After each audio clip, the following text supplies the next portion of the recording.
You checked your bank account this morning, and for a second, your stomach dropped. Not because something terrible happened, just because of a number on a screen, and yet your entire body reacted as if you had just been chased by something with teeth. That reaction has a name, and it costs you more money than any bill you will ever receive.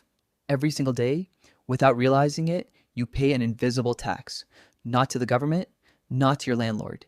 You pay it to your own nervous system, and most people will spend their entire lives paying it without ever knowing it exists. Here's what is actually happening inside you every time money gets involved. Your brain does not treat money as a neutral tool. It never has. Neuroscientist Antoine Beccara, whose landmark research at the University of Southern California mapped how the brain processes financial decisions, discovered something that should have changed the way we teach personal finance forever. The part of your brain that lights up when you lose money is the same part that lights up when you're physically attacked. Losing $20 and getting punched in the arm feel, to your nervous system, almost identical. The brain does not distinguish between a financial loss and a physical threat. It only knows danger, and danger demands a response. So your body floods cortisol, adrenaline, your heart rate climbs, your thinking narrows, and in that narrowed, flooded state, you make a decision. Maybe you avoid checking your account for 3 days. Maybe you buy something small just to feel control again. Maybe you open a new tab and start browsing things you cannot afford. None of these responses are random. They are ancient survival programs running on modern financial terrain. The problem is that these programs were not built for money. They were built for lions.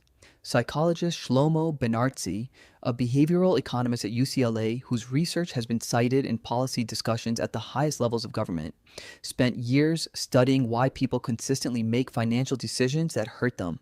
What he found was not stupidity. It was not laziness. It was emotion. Specifically, it was the way unmanaged emotional states warp the part of your brain responsible for evaluating future consequences. When you're anxious, your brain shortens its time horizon. The future collapses. Only right now matters. And when only right now matters, the credit card beats a savings account every single time. This is the invisible tax in its purest form. Anxiety taxes your ability to think long term. Fear taxes your ability to tolerate uncertainty. Shame taxes your ability to even look at the problem clearly. And every one of these taxes has a dollar amount attached to it, even if you never see a line item for it on any statement. Think about the last time you made a financial decision while you were stressed. Maybe it was ordering food instead of cooking because the week felt too heavy. Maybe it was clicking confirm on something you had been watching for weeks. Not because the price dropped, but because you had a bad day and needed something to arrive at your door. Maybe it was avoiding a difficult conversation about money with someone you love. Letting a debt or a decision sit unaddressed for months, accumulating damage the way water damages a wall you cannot see behind. All of it was a tax. All of it was your nervous system billing you for its own distress. Researcher Jennifer Lerner at Harvard Kennedy School ran a series of experiments that should be required reading for every human being who has ever earned money. In her studies, she induced specific emotional states in participants and then watched how those states changed their financial behavior. The results were startling. Sadness made people willing to spend roughly 300% more on the same item than people in a neutral emotional state. Not a little more, 3 times more. The sad participants were not reckless. They were not foolish.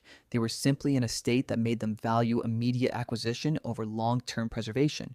They needed to feel like something was coming toward them instead of moving away. Buying created that feeling. You have felt this. You know, the specific itch of wanting to purchase something, not because you need it, but because you need the moment of getting it.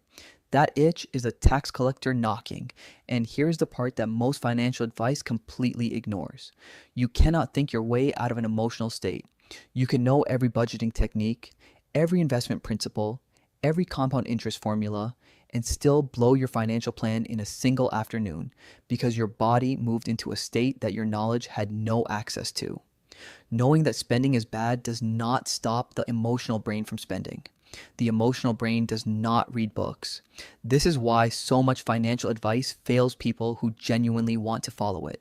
It is not a knowledge problem. It never was. It is a nervous system problem wearing a money costume. Psychologist Bessel van der Kolk, whose decades of research on how emotional states live in the body transformed the field of trauma science, made a point that applies here even though he was never writing about finance. He argued that the body keeps the score. It stores experience not as memory you can access and reason with, but as sensation you react to before thought even begins. Every financial scare you have ever had, every moment of scarcity, every argument about money you witnessed as a child, every time you felt the specific shame of not having enough, all of it is stored in your body. And it fires before your prefrontal cortex can run a cost-benefit analysis. Your nervous system has a financial history, and it charges interest. What does this actually cost? Let's be specific. If anxiety causes you to avoid your bank account for a week, you miss a fraudulent charge. That might cost you hours of dispute calls and the possibility of not recovering the full amount. If fear of investing keeps you in cash for 5 years, you miss compounding returns that cannot be recovered. If shame about debt prevents you from negotiating a lower interest rate, you pay hundreds or thousands of extra dollars over the life of that debt. None of these line items appear anywhere. No one sends you a bill labeled emotional avoidance fee, but the charge clears every single time. Now here's the question no one asks. If the invisible tax is emotional, what is the actual currency it drains? It is not just money. It is attention. It is decision-making capacity. Psychologists Roy Baumeister and Kathleen Vose demonstrated in their research on ego depletion that the mental and emotional resources available to you at any given moment are finite. Every time your financial anxiety pulls your attention, every time you loop on a money worry, every time you white-knuckle your way through a budget review while your cortisol is elevated, you're spending mental energy that then cannot be used for creative thinking, for problem solving, for the exact kind of thinking that actually grows income over time.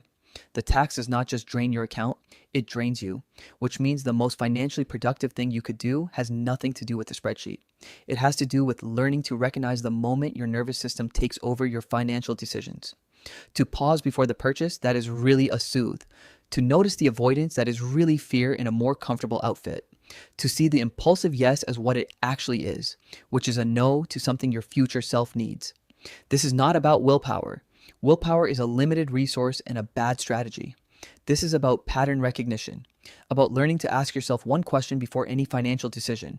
Am I choosing this, or is my emotional state choosing this for me? That question creates a gap, and in that gap, the tax loses its automatic power. Most people will never ask that question.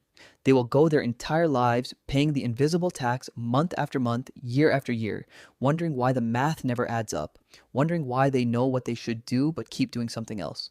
But you checked your bank account this morning, and yes, your stomach dropped, but now you know why.